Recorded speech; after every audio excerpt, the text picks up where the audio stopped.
Il-Dipartiment tar-Restawru l-Preservazzjoni fil-Ministeru għall-Wirt Nazzjonali l-Arti u l-Gvern Lokali lesta xogħlijiet estensivi ta' restawr fuq is-sur bejn il-Bastjun ta' San Ġwan Tuxa u dak ta' Santa Liena bħala part mill-fortifikazzjoni ta' Santa Margherita f'Bormla.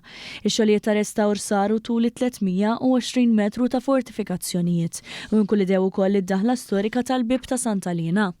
Dawn ix-xogħlijiet li bdew f'April tas-sena l-oħra ġew konklużi grazzi għall-investiment ta' €1,200,000 mill-Gvern fil-ħidma tiegħu biex jippreserva siti storiċi simili li għamlu din il-belt u l-madwar uniċi fid-dera tagħhom. It-tlestija tal-proġett ħabbar mill-Ministru responsabbli Owen Bonnici u Segretarju Parlamentari għall-Gvern Lokali Alison Zarafa Civelli waqt żjara fuq il-post. Il-Perit Stephen Pulis li kien responsabbli minn dan il-proġett taħarsa lejn dak li sar fuq dan il-wirt storiku li jmur lura għas-seklu 18. Dinna il-ġebel fejn kien hemm id-deterjorament li ma stajniex nagħmlu mod ieħor assolutament li nsalvaw l-ġebel.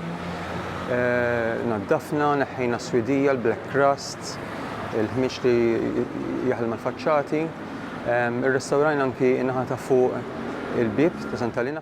Il-Ministru enfasizza l-importanza li jiġu mħarsa siti simili bħala parti mill-wirt storiku bħal dan biex ikun jista' jibqa' jitgawda mill-ġenerazzjonijiet futuri.